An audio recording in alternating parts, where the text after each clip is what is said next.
Hello, everyone. I hope you enjoyed lunch. And now we'll continue our briefings with our guest here. He is Raul. He's from Fortinet, and I will let him do the talking. Okay? Hello. Like Oh, it works. welcoming him. He's the first time in Romania. Thank you. My first time in Romania and Europe. That's why they're maximizing my time. So because I will not go back again. They will not let me go back again. Anyway, my title is Challenges on Reversing Layered Malware. Which of you do malware analysis as a work as a job? We have one. Which of you do malware analysis as a hobby? Which of you want to do malware analysis but doesn't know where to start? You can go to our team in Canada, then we can train you. I can train you. We do the training for the newly grads usually. Let's do this. I have usually 20 or more, then I can do good. Okay, first, you should know about me first. Okay, I'm a senior security researcher, of course, from Fortinet. If you know Virus Bulletin, it is in UK. I already have published 22 articles. They are free. You can download them anytime. I have a list of those things in my WordPress blog. Okay, and then you can just do, those are the articles based on malware research. And I try to make use of the wordings that it is easily understood by normal people like us. And I'm a regular contributor also in blog.fortinet.com. And I have been with some of the some of the conferences this year. This is actually my seventh, okay? And my wife said no more conference next year. And whenever I do malware analysis, I change to Batman, which is not actually Batman. Anyway, okay, we're going to look into two malware today, which is Botrak and Chiron. Botrak, I probably you heard about it. And we will touch something in volatility. Which of you uses volatility?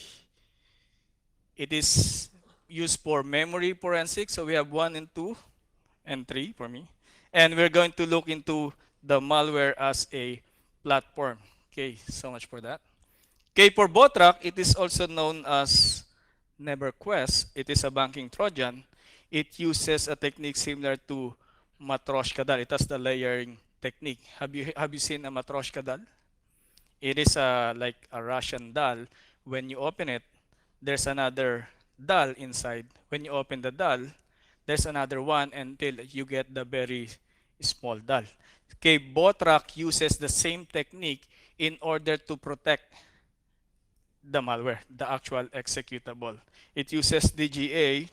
We're not gonna talk too much on. We're not gonna talk on the DGA and the Tor to Web. But if you attended on some of my talks, I teach them how to make their own hidden service in Tor, but it's already done. Maybe next time I go here, then we'll talk about how to create your own Tor hidden services. So much for that. And Chiron, I call it Chiron. Okay, it is not a very popular malware, but it is also have something to do with layering techniques. So we're going to look into those things, and then we'll see if who's stronger. And then at the same time, after we analyze the malwares, the two malware, we are going to look into volatility. Okay, it is very powerful when your system is already infected. We can probably grab the actual malware. Okay, talk about the layers of Botrak. First, where we have these armoring strategies we have the anti-emulator, anti-debugger, anti-analysis, encryption, of course, decryption, hashing. Okay, normally, normal malware, it is not actually normal. Okay, most malware, it uses one, two, or three strategies to protect the malware itself, the executable. But Botrak uses them all. So you can see now how powerful Botrack is. It uses the whole set of different, and at the same time, it uses those armoring strategies within the layers, the Matroshka dal. That's the some example of the Matroshka dal. I actually seen one in my kids' presentation. It's really cool.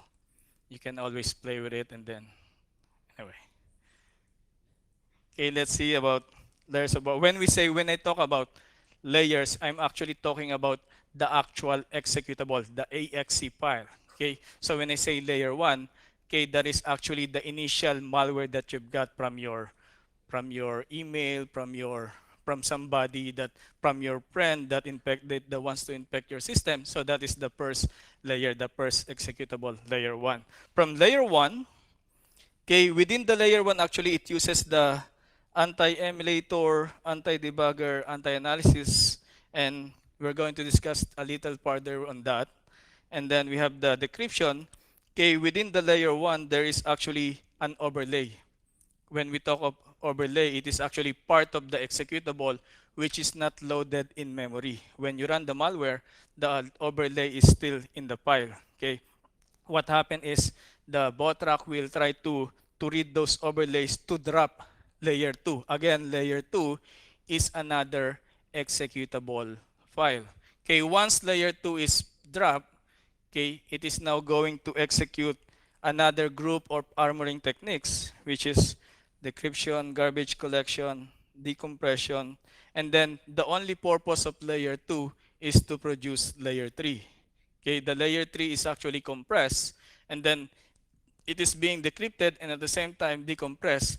And after layer 3 is being decompressed, it is now going to override layer 2. They are all now in memory. Okay, you won't be able to see the actual layer 3 file. There's nothing in your system. It is running in the background. In layer 3, the main purpose of layer 3 is it checks for your, if you have installed antiviruses, anti-malware in your system, it will try to disable them and then to produce layer 4. Layer 4 is actually the main payload. That is the very small, the smallest DAL in the Matroshka group of DALs. Okay, we're going to look into them one by one.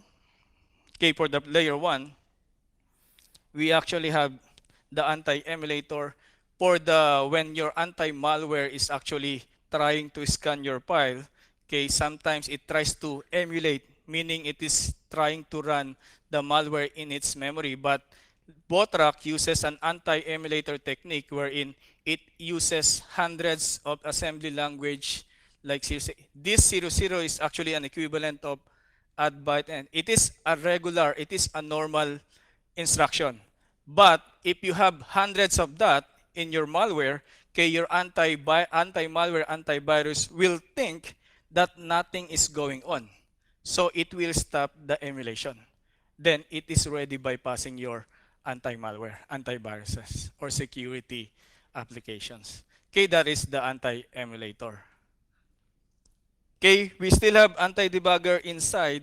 Okay, for the anti-debugger, if you heard of the PEB, it is a structure in the Windows system, okay, wherein it has those bytes. Those bytes are actually called the process environment block. Okay, somewhere in that block, there is a being debug flag.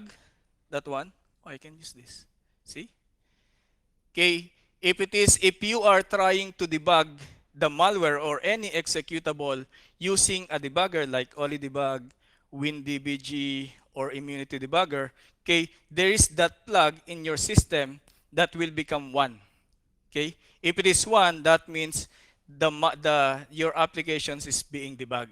Okay, the malware will check for that particular byte in order to see if it is being debugged. If it is being debugged, it will just run into continuous loop for Botrack. Actually, it checks for, the red bytes there. It checks for that whole block, okay, to see if it is being emulated. Actually, it is being checked twice, okay, to make sure that you are actually skipping because in stage 1 it checks for the PEB.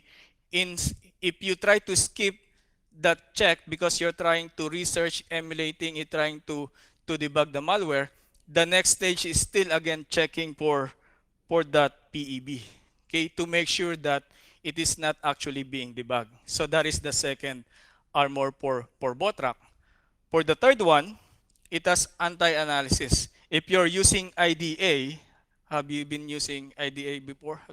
Okay, IDA is the, what do you mean by IDA? Interactive disassembler. Okay, but it is only static. Static meaning you load the malware, you load the application, you don't run it, you don't execute. But because of the anti-analysis that Botrack is using, okay, instead of calling the API right away, it's like call find first file, call create file. Instead of doing that, it is actually using the ret n. Okay, it is pushing the actual API address in the stack. Okay, you can see the stack memory here. It is actually the only debug GUI. Okay, it is pushing that API call, and then it will when once it issue the RETN instruction, it is actually going to execute that API, any API. So Botrack is using those technique in layer 1. Okay? And after that, after you will able, if you're on the researcher side, after you were able to skip those different things, okay, you will be able to actually see that it is running those APIs. Those are the code. Okay, and then it will now, you will now be able to get the layer 2. Okay, but whenever you run this, okay, for decryption for layer 1, it actually creates this kind of, can you still see it? It's too small. Okay, there's a simple decryption just to decrypt the name of the file. Okay, because layer 1 drops a decoy file, which is a JPEG, and then it also drops the layer 2. So those, before it drops them, it actually has a decrypted value. Why they usually, why they do the encrypted version? So that anti-malware cannot just detect the strings. So if you're just detecting the strings, you won't be able to see it. Okay? And then this is the actual code. Okay? So this is the encrypted part. This is the actual code that decrypts in order to for you to get the executable file. And this is this one, the JPEG. Okay, the executable file usually have the MZ header. Okay, that's the first 2 bytes. When you see that, if you're trying to debug and you see that after while decrypting you are seeing the MZ values, that means the next whole thing is actually unexecutable. Okay, so layer 1 is decrypting, okay, just to create the layer 2, and at the same time it is creating a JPEG file in order to produce the decoy. What is the decoy for? When you run the malware, for example, somebody, or you got an email from somebody, phishing scam and everything, okay, and then you have an executable file. Once you execute that, you will see this. But actually behind the process of layer 1, it is now actually executing the layer 2. But once you see this, you will just think that, oh, there's nothing malicious. It's only an image of some girl. I just blurred it. It's actually, I have a better copy. I just blurred it so that the actual lady will not sue me or something. Okay, so when you run the malware, you double click on the executable file, you will see this, and then you will think that, oh, you're still safe. But actually, behind that, layer 2, layer 3, and layer 4 will be executed. Your credentials, when you go to your bank via browser, it will intercept those instructions, those communications, and then your data will now go to the bad guys. Okay? If you're the bad guys, that's good. If you're not, then your credentials will be theirs. Okay, for layer 2, okay, once layer 2 is executed, layer 1 will be deleted. Layer 2 now is running in the memory. And of course, it has the decryption to create the layer 3 and so on and so forth. We're going to look into that.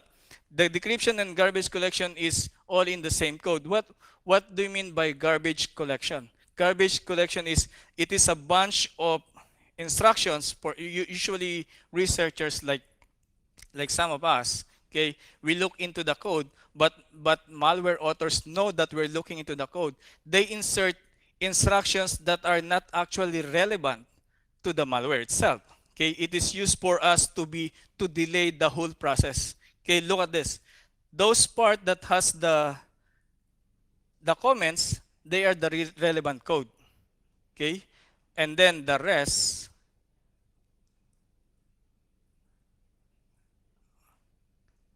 they're not relevant. It is they are valid instructions, but when you're trying to decrypt, okay, imagine you're going to execute this whole thing, okay, but it's only decrypting a few bytes, and then you're thinking that you're going to use all those instructions, but actually, if you're going to look closer, okay, those are the only relevant codes. And Botrack and some other malware, they even include hundreds and thousands of instructions in order for you to delay the research, the analysis. And then by the time you finish the analysis, your credentials, other people's credentials are already taken, and then the bad guys already have your information, and you're not done yet with your analysis. You're already too late. Okay, those are the purpose of the garbage collection. Okay, so those are one of the armoring techniques.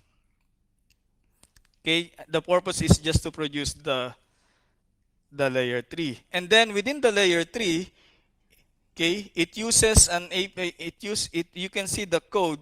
This one, it is already decrypted, but it is still being compressed. You will think that, oh, there is an offset there.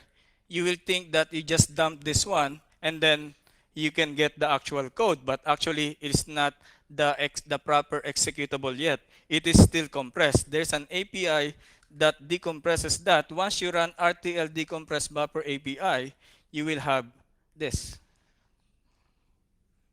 Okay, that is now the proper executable. So if you're too early to dump the malware code, you won't be able to execute that, and you will think that it is not the proper executable. But you have to wait till you use the RTL decompress buffer, and then you will be able to have the decompressed value. Then you have now your layer 3. Once layer 3 is executed, it will overwrite layer 2 in memory. So as I said earlier, there's no more layer 2. You won't be able to see the code for layer 2. Okay? For layer 3, okay, there's a I call that self-code injection. Other researchers call that differently. But for self-code injection is what happens is it allocates the memory first, decompress the whole thing for the step 2, and then it zeroes out whatever is in the memory for layer 2, and then what happens is for that layer 2, it will occupy the whole place, and now it is now in layer 3. And after that, it fixes the IAT. IAT is the import address table, wherein to fix all the calls to the APIs. And then after that, it executes the layer 3, the third DAL. Okay? Once the third DAL is executed, okay, it will check for your installed anti-malware. Okay? It checks for program files and everything, those folders, and then try to check if the anti-malware names is on those lists. If your anti-malware products is on the list, that means the Botrack will try to disable, to remove those applications. I didn't see Fortinet. Probably I just removed it. So that is what happens for this one. And then to generate layer 4, imagine we don't have yet the actual malware, the actual malicious application, because the malicious applications is the layer 4, the very small DAL. After layer 1, layer 2, layer 3, it is now how we create the layer 4. From the resource sections of layer 3, it is now going to get those data. At first, the malware is actually very smart. It checks for the hash. It computes for the hash for the resource section to make sure that it is not being tampered. It is the proper application. Then, if the hash is the right value, it will try to decrypt the whole thing, okay? And then it will create another file. That one, you can get it. You can grab the dot file, and then you can probably send it to your anti-malware vendors and everything to check. Okay, and then but it's actually the layer 4. Okay, it creates the layer 4 is actually a DLL. It is a dynamic library. Okay, you cannot actually double click and run it. It is actually should be called by your malware. Okay, that is now your bot rack. Let's now proceed to the second malware. Okay, for the second malware, we are calling it the Chiron.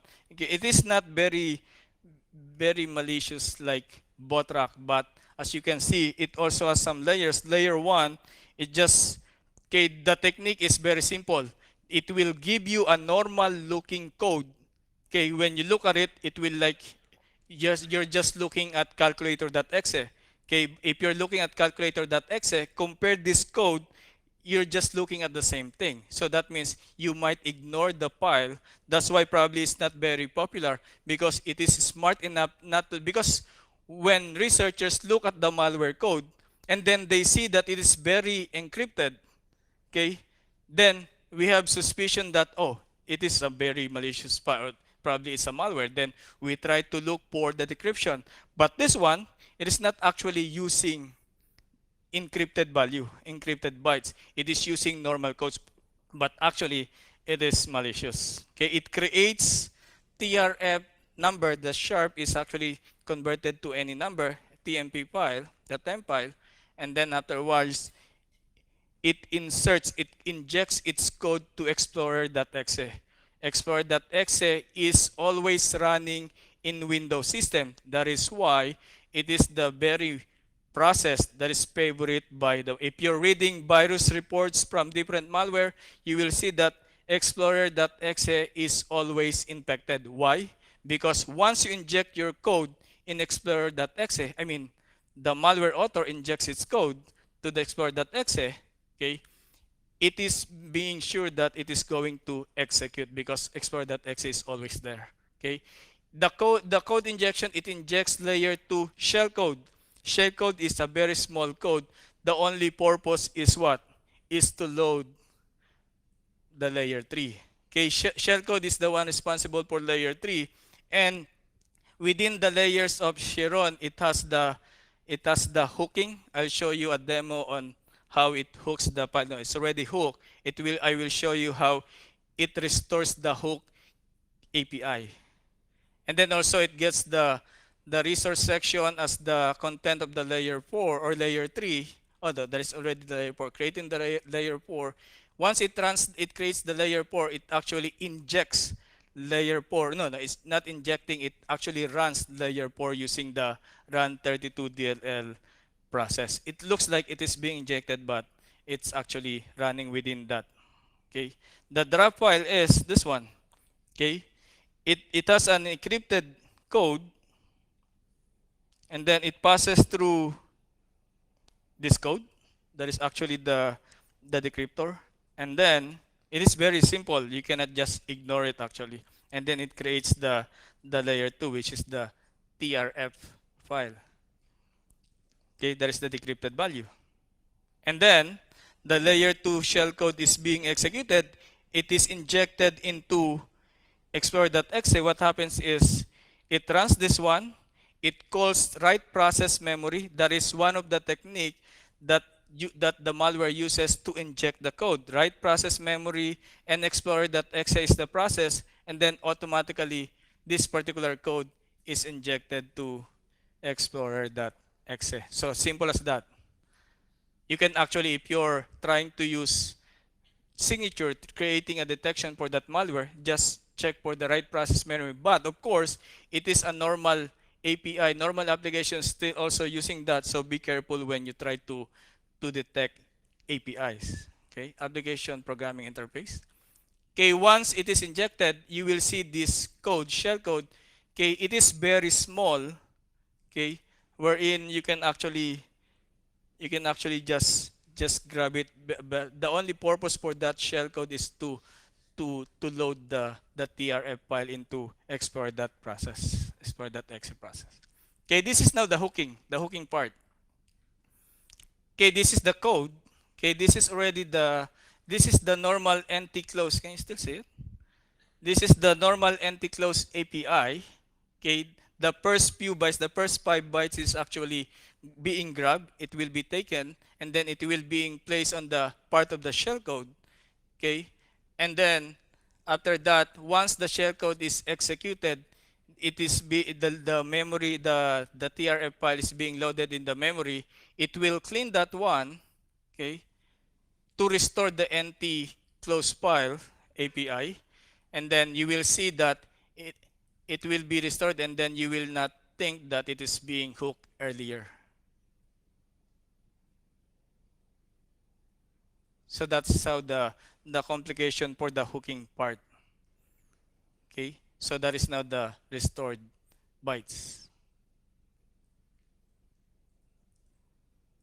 I think I have the demo. Where's my demo? Let me see. Did I click a different file? Oh, there's a demo. Okay, let's go back to this one first.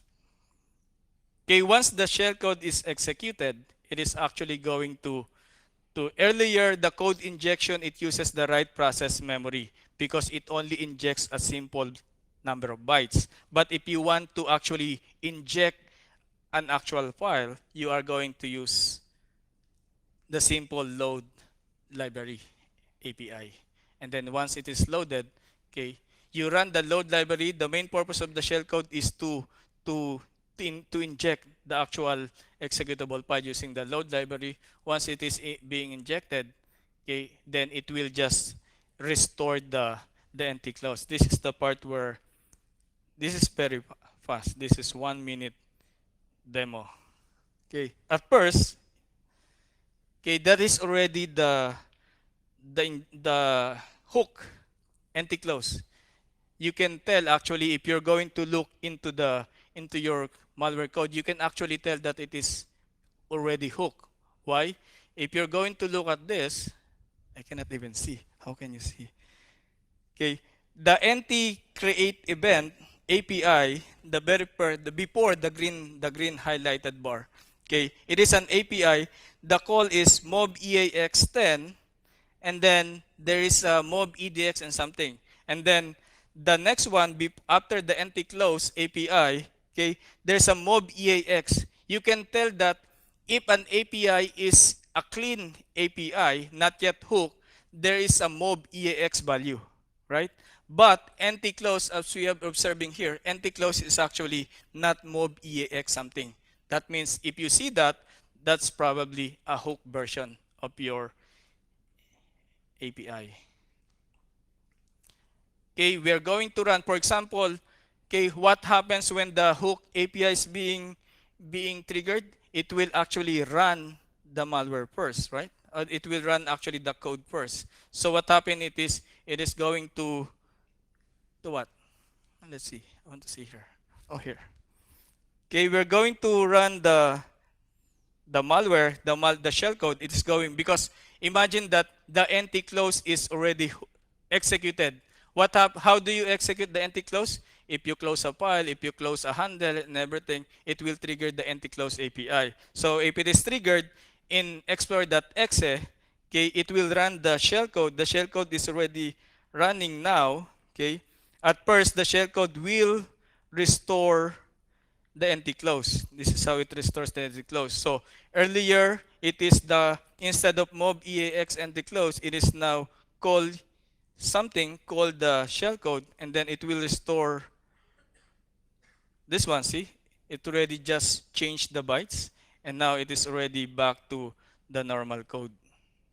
Okay, once it is already restored, it will now call the loading of the malware. This is now the name of the TMP file, the DLL file. Okay, it first check if it already exists using the create file API, and then once it is good that the file is already there, is still there, and then it will call write file. It will write something, an MZ value, but it is actually redundant because it is already have the MZ value, and then it will close the handle,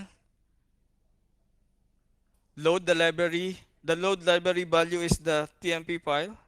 load the TMP files, the DLL in explorer.exe, and then once it's already loaded, okay, did you see that? It's so fast.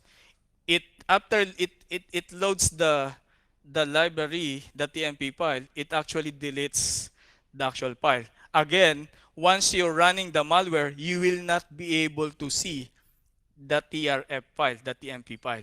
Okay, because once it is loaded in explorer.exe, it will be deleted.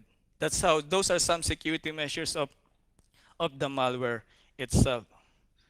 And then once it is loaded, it is deleted, it will now execute the NT close, the normal NT close API. Questions so far? Are still awake? Everybody sleeping? Okay, that is now how it executes the hook, how it restores the hook value. Okay, and now we're now going to have generating the layer 4. Similar with Botrack, it uses the resource section, but not as strong as Botrack, because Botrack also checks if it is the proper API using the hash and everything. But this one, if it sees the ID 101 in resource section, that's good because it's not even, see, it's not even encrypted. You can see actually the MSED value in the resource section. So those are the two different malware that uses two different layering technique.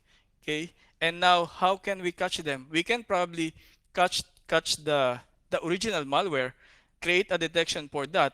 But if the malware is actually being created, the malware, usually the malware authors, they maintain those things. The malware authors are actually buying anti-malware system, antiviruses. They even have FortiClient, they even have FortiGate, they even have Bitdefender and so on, and whatever you have. Okay, what they do with those applications, they are actually, the malware authors are one of our major consumers of our AB products. Why? Because they want to have an updated version of your anti-malware, antiviruses, for them to be able to check if their malware is detected.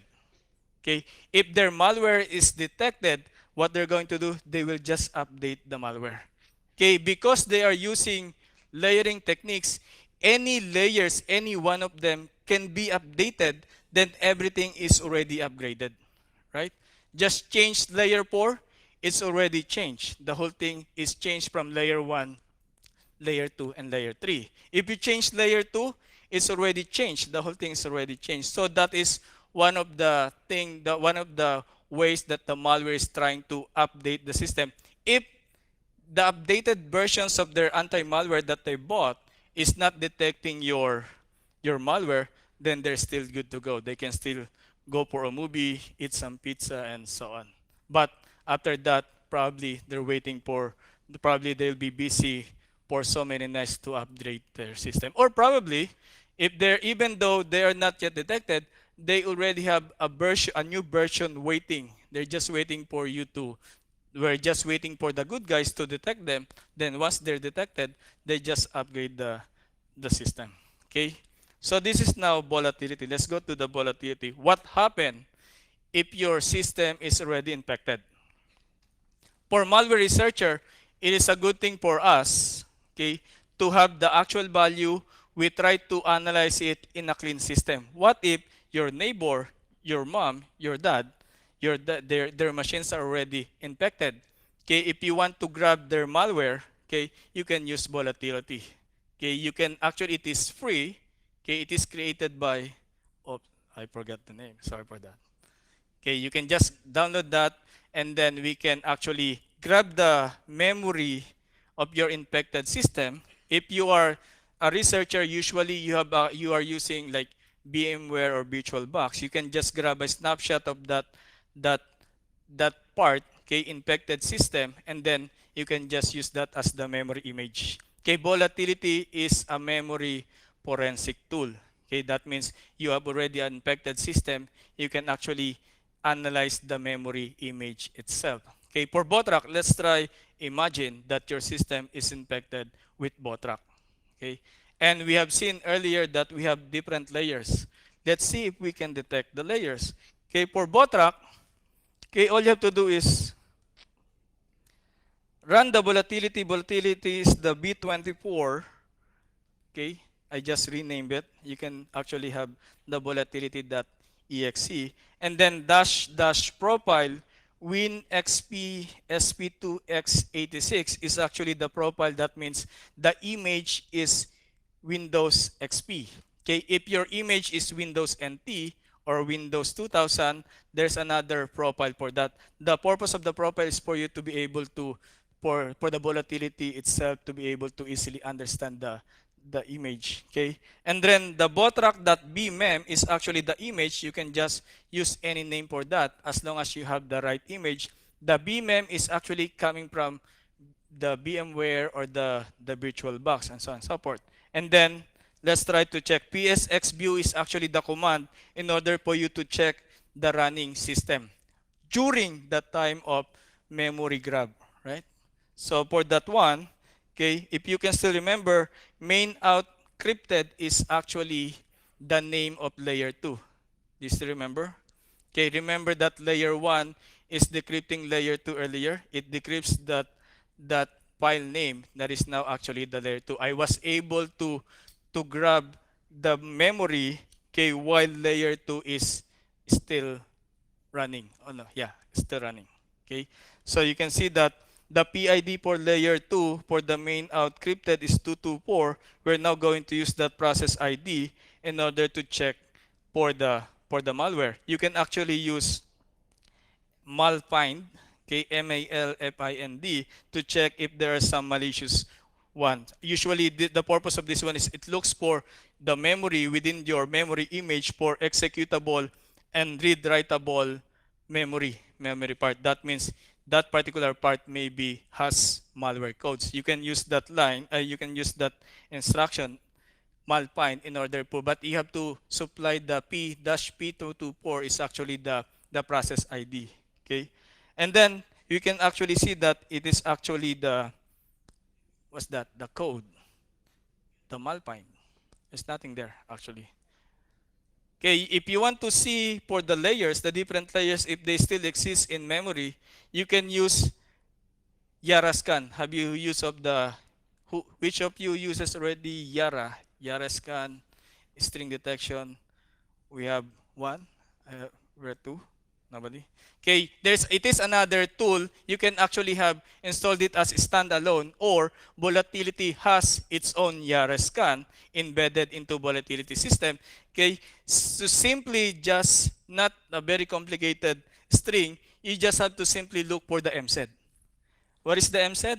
MZ is actually the header for the executable. Okay, just searching for the MZ, you'll actually be able to detect if there are some executable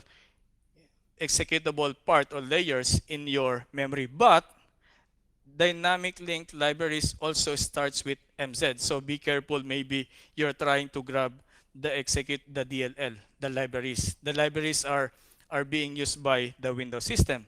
So if you're careful, you can actually just grab the actual the actual malware.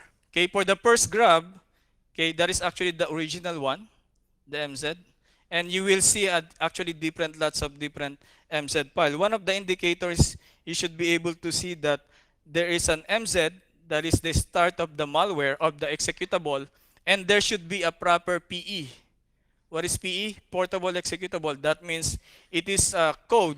If you have an Windows executable file, you should be able to see a PE, MZ and PE.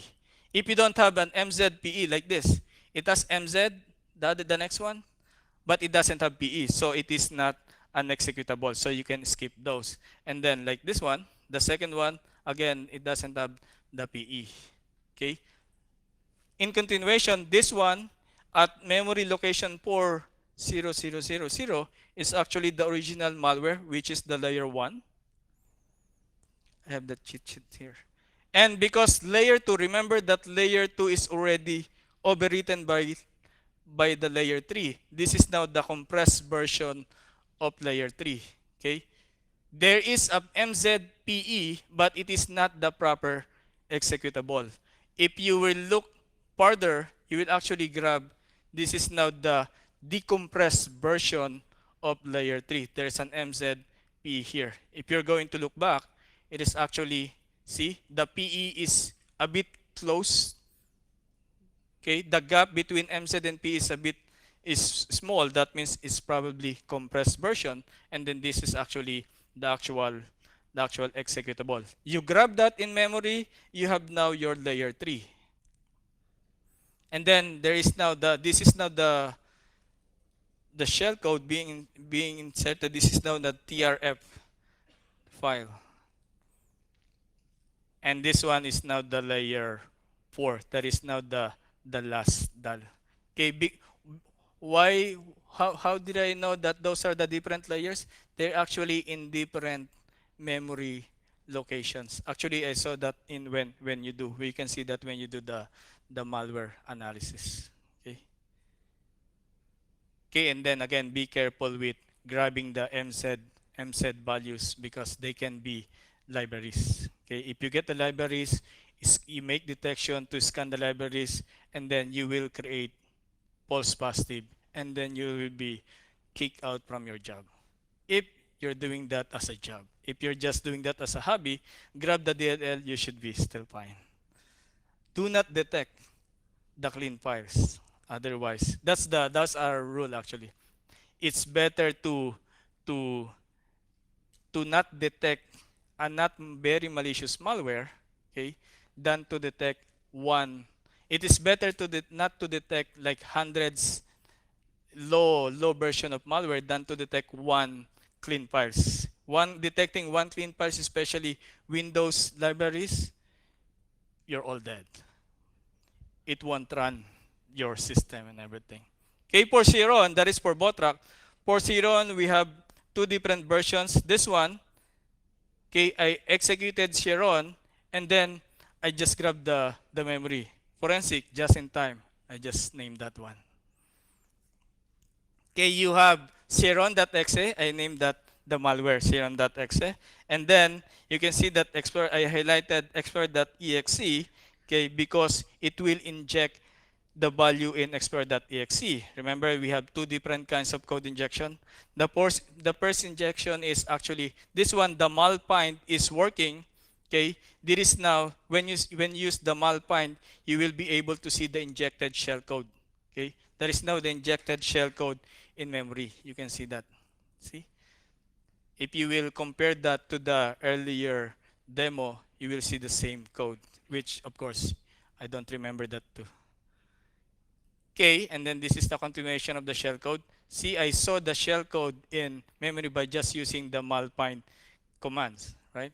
And then of course, we know that we suspect that it has the layer, assuming that we didn't actually analyze here on, but we suspect that we are infected. This is now the injected TMP file, TRF sharp TMP file. And then this is now the image of the resource section. Remember that it is not even encrypted. Okay, that is now the resource section.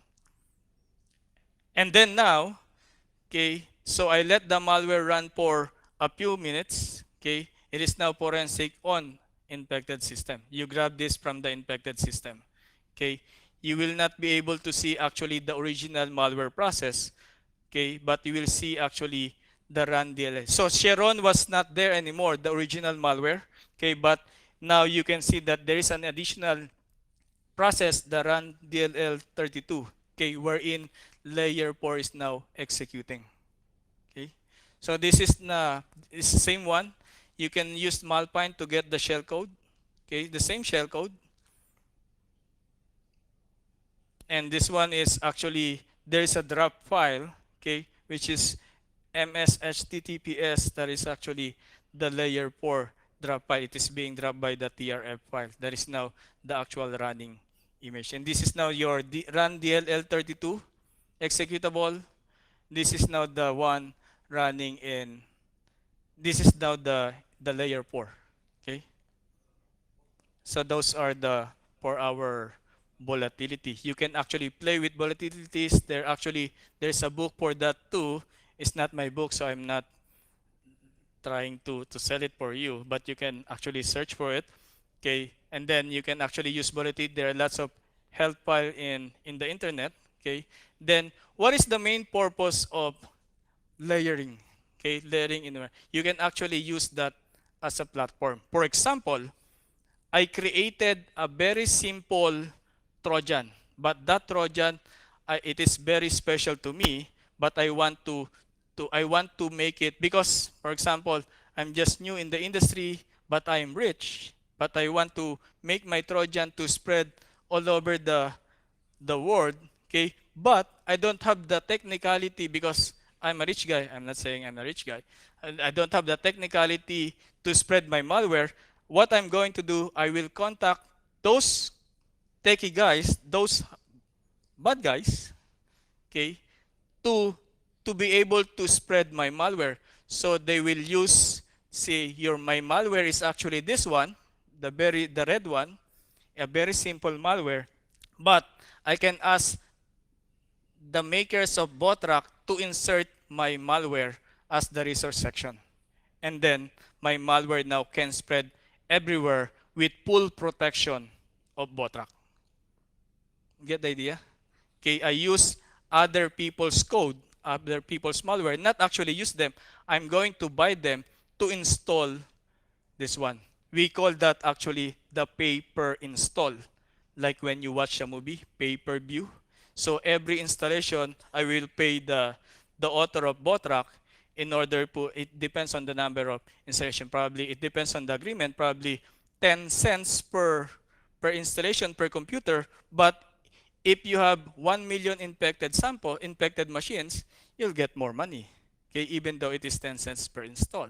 Okay, same thing with Sharon.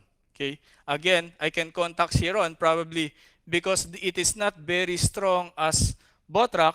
I can go to the second author. Okay, I will ask them, can you just spread my my malware because I cannot pay the Botrack guy. Okay, so there are actually a symbiotic relationship between the malware, the not so good malware author, the malware authors, the techie guys, and our industry and our researching. So those are the things. So each of those layers can be upgraded anytime. If I'm the malware author, I'm the author of Botrack, I can just change anything here. Or actually, I can just load your malware as the resource section. Okay, I have a totally different malware, which is not detected, which is very strong. And that's it. Thank you. Any question? No question? Question? It's free. Hey, you cannot ask question. Okay. How about malware that at the beginning of the processing it decrypts itself without a decryption key embedded in the code? So, for example, it will decrypt itself after 40 minutes of, I don't know, working on a modern processor. So, did you ever encounter such a malware? The question is if there's what happened if there's a malware that encrypts itself and then No, there's no key. no. The malware is without key, and by brute forcing, it will find after, for example, 40 minutes, the solution, and it will run then. The malware is encrypted Yes, and then the encryption key is not in the malware code. yes, and it doesn't take it from the internet. And how does it execute again? It's brute forcing its own decryption key. I saw. Oh, okay. So it doesn't have the actual key, but because of the way it brute force its code, Exactly. then it will Eventually get the find it. eventually get. So what the question is, how do we deal with that? Yes. You can just follow the decryption, the way it brute force the decryption key. Then we can, okay, because the brute forcing is actually is still part of the malware code, right? So just follow the brute forcing key, or probably just run it until you reach. You put a breakpoint somewhere that it will actually decrypt the malware code. After brute forcing the code, then you can just wait for it to do its thing first, and then you can start from that. In most of anti-malware solutions, there was a timeout when the antivirus dropped the I would say, research. Oh, you mean the malware is actually doing that to avoid being detected? Actually, Yes. we Also, we just have to detect the actual malware, the encrypted version, okay. and then we can have the solution. But on the for the anti-malware antivirus, you just have to detect the actual file, even the encrypted version. But for the researcher side, you just have to wait for that to finish the brute force. Then you can still have the malware. But in the case of ransomware, okay, they're actually encrypting your files and then you don't have the key. It's either two-way. One, you pay for the ransom, which is not very advisable. Two, you should always have a backup. If you don't have those things, then there's no way we can actually decrypt. Like there's a new version of CryptoWall 4, okay? It actually encrypts the code, similar with other crypto wall and other ransomware. Okay, the main protection we can do with that is you always have to patch your system with new updated version of your anti-malware, and then at least you will be able to detect that one. Or if you already detected, at least you should always have a backup. And then if you have a backup, okay, make sure that when you restore your backup to your infected machine, be sure that you're not connected to the internet. Otherwise, your backup will be encrypted too. So for those scenarios, there are some way, sometimes we don't have solution to decrypt the file, okay, the infected file, but we can always have to be proactive in defending ourselves, backups and patch our anti-malware and so on. Question?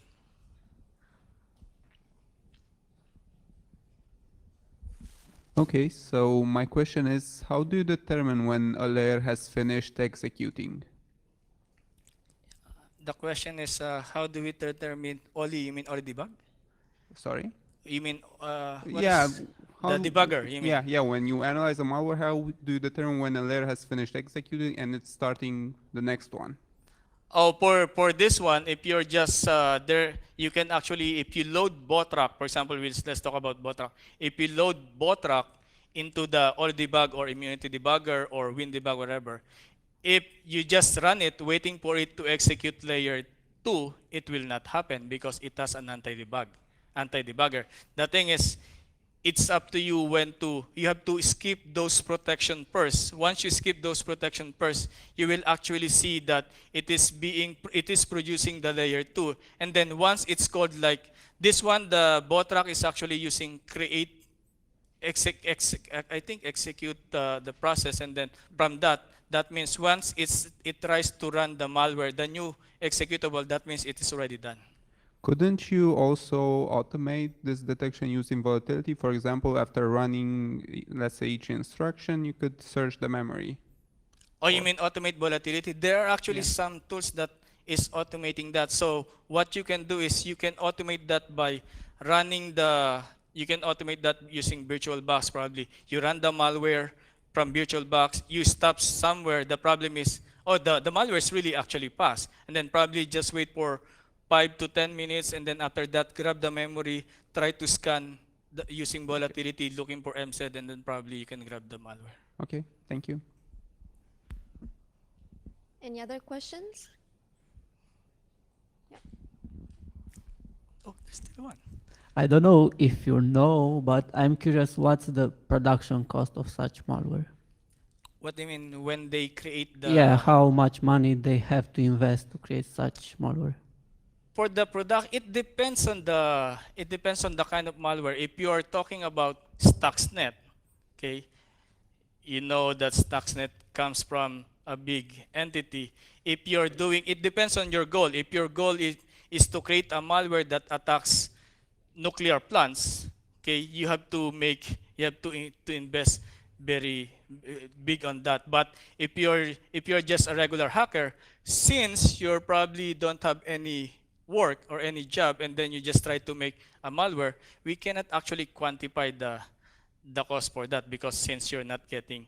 But if you're working, if you have a day job, and then actually just creating an actual malware, an actual executable is the way just creating the normal application. But it depends on the actual goal. If you want to attack if you're if you want to attack like a certain country, you need to have big resources and big money for that. It depends on the goal, but you cannot really quantify for that one. And the maintenance too, right? You maintain for the non-detection and everything.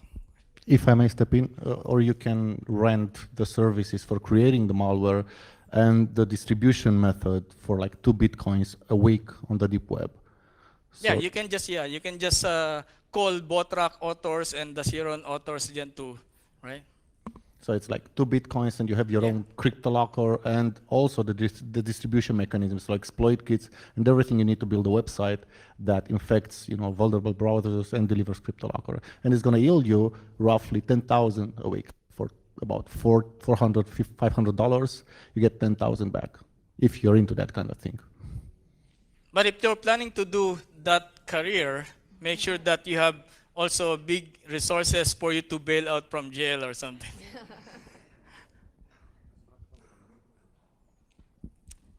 No more. One more question? Oh, there's still one.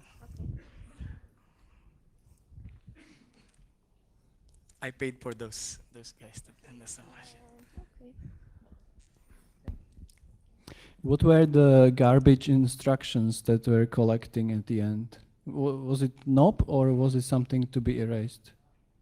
You mean for the part of the garbage collection? Yes. So Yes. what do we do with them? No. What is it?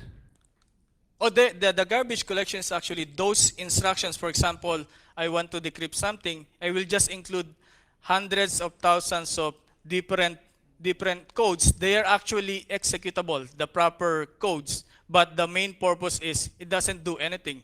The main purpose is for you, for researchers to take them really slow to really produce what the actual malware is doing. So you don't actually need to remove them. All you have to do is to know which part is really relevant. And then from that part, you can produce your report or your virus analysis. Okay, thanks.